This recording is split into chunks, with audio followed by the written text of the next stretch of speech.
Hi అండి. ఈరోజు వీడియోలో ఏంటంటే కలకత్తాలో జరిగిన సంఘటన మనందరికీ తెలిసిందే కదా, చాలా విషాదకరం. ట్రైనీ డాక్టర్ మీద హత్య చేసి చంపేయడం అనేది చాలా విషాదకరం అనమాట. దాని గురించి కొన్ని విషయాలు అయితే కనుక మీతో షేర్ చేసుకోవాలనిపించింది, అందుకే ఈ వీడియో అయితే చేస్తున్నాను. కాబట్టి వీడియోని తప్పకుండా లైక్ చేసి షేర్ చేసి కామెంట్ చేయండి. ట్రైనీ డాక్టర్ కలకత్తాలో గవర్నమెంట్ హాస్పిటల్లో జాబ్ చేస్తూ ఉండగా 36 గంటలు డ్యూటీ వేశారంట. అయితే 24 అవర్స్ తర్వాత కొంచెం సేపు రెస్ట్ తీసుకుందాం అని చెప్పేసి సెమినార్ హాల్కి వెళ్ళిందంట. అయితే సెమినార్ హాల్లోకి వెళ్ళిన తర్వాత కొంత ఫ్రెండ్స్ ఉంటారు కదా, ఫ్రెండ్స్తో కలిసి భోజనం చేసి అలాగే ఒలింపిక్స్ అవి చూసి సెల్లో తర్వాత ఎవరికి వాళ్ళు విధుల్లోకి వెళ్ళిపోయారు. విధుల్లోకి వెళ్ళిపోయిన తర్వాత ఈ అమ్మాయి కొంతసేపు రెస్ట్ తీసుకుందాం అని చెప్పేసి పడుకుందంట. ఆ పడుకున్న టైంలో కూడా ఆ అబ్బాయి ఎవరైతే ఉన్నారో సంజయ్ రాయ్ వాడు అక్కడికి వచ్చి ఆమెపై హత్య చేసి చంపేశాడని చెప్పేసి చెప్తున్నారు. అయితే ఆ సంజయ్ రాయ్ అనే వ్యక్తి అసలు ఎందుకు హాస్పిటల్కి వెళ్ళాడు? సెమినార్ హాల్లోకి చాలా మందికి అలో ఉండదు, అంటే మామూలు మనుషులు వెళ్ళడానికి కుదరదు. అయినా సరే ఆ అబ్బాయి వెళ్ళాడు అంటే కనుక అక్కడ ఉన్న ఏవైతే ఉన్నాయో ఫెసిలిటీస్ ఏమీ లేవు అని చెప్పేసి మనకైతే అర్థమవుతుంది. ఎందుకంటే ఎక్కువ మంది ఎవరు కూడా వెళ్ళని ప్లేస్లోకి ఆ అబ్బాయి వెళ్ళాడు. ఆ అబ్బాయి కూడా హాస్పిటల్లో ఏంటంటే వర్కర్ కూడా కాదు, కాకపోతే ఏంటంటే కొంచెం బ్రోకర్ లాగా, అంటే హాస్పిటల్లో పేషెంట్ని జాయిన్ చేయడం, ఆపరేషన్స్కి కొంచెం ఏమైనా మాట్లాడడం, అలాంటి బ్రోకర్ పనులు చేస్తూ ఉంటాడనమాట. అదేమి సొసైటీకి ఏదో చేస్తున్నట్టు కూడా కాదు, అలా జాయిన్ చేసినందుకు మనిషికి ఇంత అని చెప్పేసి మనీ తీసుకుంటాడనమాట. అయితే ఈ సంఘటన ఆగస్టు 8వ తారీఖు నైట్, అంటే 9వ తారీఖు అనుకోండి, ఆ టైంలో మార్నింగ్ టైంలో జరిగింది. అయితే 8వ తారీఖున ఒక పేషెంట్ని జాయిన్ చేసి ఆపరేషన్ చేయించినప్పుడు ఆ అబ్బాయి జాయిన్ చేసేసి ఇంటికి వెళ్ళిపోయాడంట. తర్వాత ఆపరేషన్ అది అయిపోయిన తర్వాత నైట్ 1 గంట ఆ టైంలో వచ్చాడంట. ఎవరైతే ఫ్యామిలీకి ఆపరేషన్ చేయించాడో ఆ ఆపరేషన్ చేయించిన ఫ్యామిలీతో కలిసి హాస్పిటల్ వెనకాల బాగా తాగేశాడంట. తాగేసిన తర్వాత అప్పుడు 9వ తారీఖు ఉదయం 3 గంటల ఆ టైంలో సెమినార్ హాల్కి వెళ్ళి ఆ అమ్మాయి ఒక్కతే పడుకొని ఉండడం చూసి ఆ అమ్మాయిని హత్య చేశాడంట. బాగా క్రూరంగా హత్య చేసి చంపేశాడు. అయితే అది కూడా చేసిన తర్వాత ఎప్పుడు మామూలుగా ఇంటికి వెళ్ళిపోయి మళ్ళీ ఏదైతే రక్త మార్పులు ఉన్నాయో అవన్నీ కూడా శుభ్రం చేసేసుకొని మళ్ళీ తెల్లారే మళ్ళీ ఎప్పుడు మామూలుగా కూడా వచ్చేసాడంటే, ఎప్పుడు మామూలుగా ఎలా అయితే డ్యూటీకి వస్తాడో సేమ్ అదే విధంగా వచ్చేసాడు. అంటే అతనికి అసలు ఎవరు ఏమీ పట్టించుకోరు, ఏమీ చేయలేరు అని చెప్పేసి విధిలో ఉన్నాడు అనమాట. అయితే అన్నీ శుభ్రం చేసుకున్నాడు, కానీ తన షూ ఉంటుంది కదా, షూకి రక్తం మార్కులు ఉండడం, అలాగే తన దగ్గర ఉన్న హెడ్ ఫోన్స్ ఏవైతే బ్లూటూత్ ఉన్నాయో అవి ఫోన్కి కనెక్ట్ అయ్యి ఉండడం వల్ల అక్కడ దొరకడం వల్ల ఆ విధంగా ఆ సంజయ్ రాయ్ని పట్టుకున్నారు. అయితే సంజయ్ రాయ్ పట్టుకున్న తర్వాత ఈ అమ్మాయిని పోస్ట్ మార్టంకి తీసుకెళ్ళినప్పుడు ఈమె ఒంట్లో నుంచి 150 మిల్లీగ్రాములు స్పెర్మ్ ఉందంట. అంటే అది ఒక వ్యక్తి నుంచి అయితే కనుక అంత రాదంట, అంటే మినిమం ఒక వ్యక్తి నుంచి 10 నుంచి 15 మిల్లీగ్రాముల వరకు వస్తుందంట.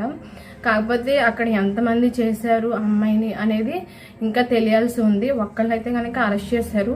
అలాగే ఆ అమ్మాయిని 3 నుంచి 5 గంటల మధ్యలో ఆ అమ్మాయిని చంపేస్తారంట. అంతమంది కలిసి అనేది మనకి ఇంకా తెలీదు. కాకపోతే 7:30 ఆ టైంలో తనతో పాటు చేసేవాళ్ళు ఆ సెమినార్ హాల్కు రావడం వల్ల తెలిసిందంట చనిపోయింది అని చెప్పి.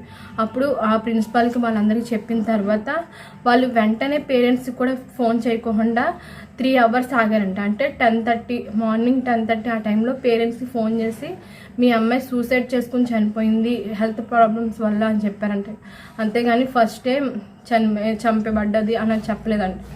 అంతేకాదు ఆ పేరెంట్స్ గుండెలు బాదుకుంటూ ఏడుస్తూ అక్కడికి వచ్చిన తర్వాత వెంటనే ఆమెను చూడడానికి పంపించలేదంట. మళ్ళీ వాళ్ళు వచ్చిన 3 అవర్స్ వెయిట్ చేసిన తర్వాత మాత్రమే ఆ అమ్మాయిని చూడడానికి పర్మిషన్ ఇచ్చారంట.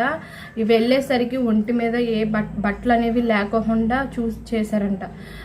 తల్లిదండ్రులు చూసి చాలా బాధపడ్డారంట. ఎందుకంటే అంత కష్టపడి పగలనక రాత్రనక కష్టపడి వాళ్ళకి డబ్బులు దాచుకొని డాక్టర్ చదివించడం అనేది మాటలు కాదు, చాలా చాలా కష్టం. MBBS అనేది చేయడం అనేది డబ్బుల పరంగా కష్టమే, ఆమె చదవడం కూడా కష్టమే. 24 అవర్స్ చదువుతూ ఉంటేనే ఎవరైనా సరే డాక్టర్ అవుతారు. ఎందుకంటే దానికంటూ చాలామంది పోటీ ఉంటారు కదా. చాలా కష్టపడి పాపం అంతవరకు వచ్చింది. ఇంకొక 1 ఇయర్లో చక్కగా ఎంబీబీఎస్ కూడా పూర్తయిపోద్ది. చక్కగా హ్యాపీగా తను మంచిగా హాస్పిటల్ పెట్టుకొని మంచిగా చేసుకోవచ్చు అనుకునే టైంలో ఇలా చేసి చంపడం అనేది చాలా చాలా బాధాకరం అనమాట. మనకి చిన్న ముళ్ళు గుచ్చుకుంటేనే ఎంతో బాధపడతాం. అలాంటిది ఆమెని చాలా ఘోరంగా హత్య చేసి చంపేశారు. అంటే ఆమె కళ్ళ నుంచి రక్తం కారడం, తర్వాత ప్రైవేట్ పార్ట్స్ నుంచి రక్తం కారడం, అలాగే నోట్లో నుంచి రక్తం కారడం, ఇవన్నీ కూడా చేసి చంపేస్తారనమాట. మెడ విరిచేయడం, కాళ్ళు విరిచేయడం ఇలాగే చేశారంట. ఇది చాలా బాధగా ఉంటుంది. వాళ్ళకు కూడా తెలిసి రావాలంటే ఖచ్చితంగా వాళ్ళకి శిక్ష అనేది చాలా కఠినంగా ఉండాలన్నమాట. ఎందుకంటే ఇంతకుముందు కూడా చాలా జరిగినాయి. ప్రియాంక అని, దిశ, నిర్భయ ఇలాంటి కేసులు ఉన్నాయి. అవన్నీ ఇంకా జరుగుతూనే ఉన్నాయి. ఎందుకు అంటే కనుక మన దేశంలో సరైన శిక్షలు అమలు చేయట్లేదు. ఇప్పుడు ప్రియాంక కేసు గురించి కొన్ని రోజులు మాట్లాడుకున్నాం, వదిలేసాం. ఎందుకంటే మన చేతిలో ఏముండదు. నిరసన వ్యక్తం చేయడం, కొవ్వొత్తులు పట్టుకుని తిరగడం, బాధపడడం తప్ప మనలాంటి వాళ్ళం నార్మల్ పీపుల్ ఎవరు కూడా ఏమీ చేయలేరు. మనం చేయాల్సింది చేస్తున్నాం. చేయాలి అన్నా సరే గవర్నమెంట్ తలుచుకుంటేనే చేయగలుగుతారనమాట. ఏదైనా సరే కఠినంగా ఉండాలి. ఎందుకంటే చాలామంది కేసులు మనం చూస్తూనే ఉంటున్నాం. గ్యాంగ్ రేపులు ఢిల్లీలో జరిగింది, ఇది వరకు చాలా చోట్ల జరిగింది. కానీ ఎవరు కూడా సరైన కఠినంగా శిక్ష తీసుకోకపోవడం వల్ల ఎవరి కాళ్ళు ఏమైందిలే చేసేసి కొన్ని రోజులు జైల్లో ఉండొచ్చు, కష్టపడాలి బయట ఉంటే. అదే జైలుకి వెళ్తే చక్కగా తిండి పెడతారు, చక్కగా పోషిస్తారు కాబట్టి జైల్లో ఉండి రావచ్చు కొన్ని రోజులు, సరిపోద్ది కదా అని చెప్పేసి అనుకుంటున్నారు అనమాట. కాబట్టి గవర్నమెంట్ అనేది ఖచ్చితంగా మారాలి. ఇంకా ఒక ఫన్నీ న్యూస్ ఏంటంటే, వెస్ట్ బెంగాల్కి ఎవరైతే సీఎం ఉన్నారో, సీఎం మమతా బెనర్జీ, ఆమె కూడా ఏంటంటే ఏదైనా చేయాలంటే ఆమె చేతుల నుంచి చేయొచ్చు. ఏదైనా శిక్ష వేయాలంటే ఆమె వేస్తే సరిపోద్ది. కాకపోతే ఏంటంటే ఆమె కూడా న్యాయం జరగాలి అని చెప్పేసి కామన్ పీపుల్స్ ఎలా అయితే ర్యాలీ చేస్తున్నారో వాళ్ళతో పాటు ఆమె కూడా చేస్తున్నారనమాట. ఇది చాలా బాధాకరం అనమాట. ఎందుకంటే ఆమె చేతుల్లో ఉంది కాబట్టి ఆమె చక్కగా శిక్ష వేసేయచ్చు. కాకపోతే శిక్ష వేయకుండా ర్యాలీలో తిరుగుతుందనమాట. గవర్నమెంట్ మారే వరకు ఇలాంటి లేడీస్ మీద ఇలాంటి అత్యాచారాలు అయితే కనుక మారనమాట. ఎవరైనా సరే ఎవరికి కూడా భయం లేదు. ఎందుకంటే ఎవరు కూడా ఏమీ చేయలేరు. జైల్లో కొన్ని రోజులు ఉండేసి రావచ్చు కదా అని చెప్పేసి అనుకునే వాళ్ళే తప్ప భయపడే వాళ్ళు ఎవరైతే లేరు. కాబట్టి ఏదైనా సరే శిక్ష వేసేది ఖచ్చితంగా అందరికీ తెలిసేలాగా చేయాలన్నమాట. నాకు తెలిసినంత వరకు నేనేమనుకుంటున్నానంటే, ఖచ్చితంగా రోడ్డు మీద వాళ్ళ కళ్ళు పీకేసి, ప్రైవేట్ పార్ట్స్ ఏమన్నాయో అవి తీసేసి, కాళ్ళు చేతులు వెరక్కొట్టేసి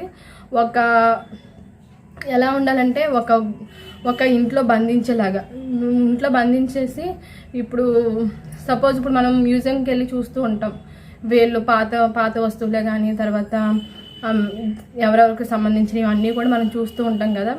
అలాగే వీళ్ళని కూడా పెట్టేసి అలా ఉంచేయాలన్నమాట. తిండి ఏవి లేకుండా ఉంచేసి టీవీలో కానీ ఎప్పుడైనా సరే మంత్లీ ఒకసారైనా సరే బయట వాళ్ళు వెళ్ళి వాళ్ళని చూసేలాగా.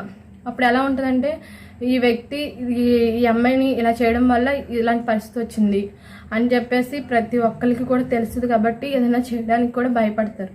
అలా ఏమీ చేయట్లే. కనీసం అందరిలో ఏదైనా గురి తీయడమో లేకపోతే ఏదైనా చేయడమో చేస్తే కానీ మారనమాట. కఠిన చర్యలు వేరే దేశాల్లో ఉన్నట్టే మన దేశంలో కూడా ఉంటే కనుక లేడీస్ కొంచెం ఫ్రీగా ఉంటారు. ఇప్పుడు ఎవరైనా సరే డాక్టర్ జరిగిందనే కాదు, ప్రతి ఆడపిల్లకి కూడా ఎక్కడో ఒక చోట జరుగుతూనే ఉంటుందన్నమాట.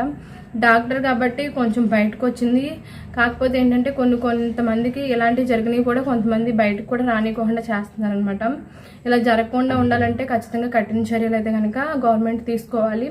అలాగే ఈ కేసు వెనకాల పెద్ద వాళ్ళు ఉన్నారని కూడా తెలుస్తుంది అనమాట. ఎందుకంటే ఎక్కడైతే ఈ కోల్కతాలో ఈ సంఘటన జరిగిందో, కొంతమంది కొన్నిసార్లు ఏం చేస్తారంటే 24 hours ఎవరిని అక్కడ ముట్టుకోకుండా, అంటే ఆధారాలు ఏమన్నా దొరుకుతాయేమో, ఎవరు చేశారు ఏంటి అనేది ఆధారాలు దొరుకుతాయేమో అని చెప్పేసి ఎవరిని రానికోకుండా బ్యాన్ చేసేస్తారనమాట. బ్యాన్ చేసేసినప్పుడు ఎవరు వెళ్ళడానికి ఉండదు. కాకపోతే ఇప్పుడు అక్కడ ఏం జరుగుతుందంటే, రీకన్స్ట్రక్షన్ లాగా ఆధారాలు కనపడకుండా బయటికి రాకుండా ఉండడానికి గోడలు పగలు కొట్టేసి ఏయో మళ్ళీ చేయడం, మళ్ళీ కట్టడం అలాంటివి చేస్తున్నారనమాట. దీన్ని బట్టి అర్థమైపోతుంది దీని వెనకాల కొంతమంది పెద్దోళ్ళే ఉన్నారు అని చెప్పేసి. కాబట్టి గవర్నమెంట్ ఏంటంటే, ఉన్న వాళ్ళకి ఒకలాగా లేని వాళ్ళకి ఒకలాగా తీర్పు ఇవ్వకుండా ప్రతి ఒక్కరిని కూడా ఇలా మంచిగా కఠినంగా శిక్షిస్తే తప్ప మామూలుగా మనం నిరసనలు చేసినా, ఎన్ని చేసినా, నేను వీడియోస్ చేసినా, ఏది చేసినా సరే అసలు ప్రయోజనం ఏమి ఉండదు.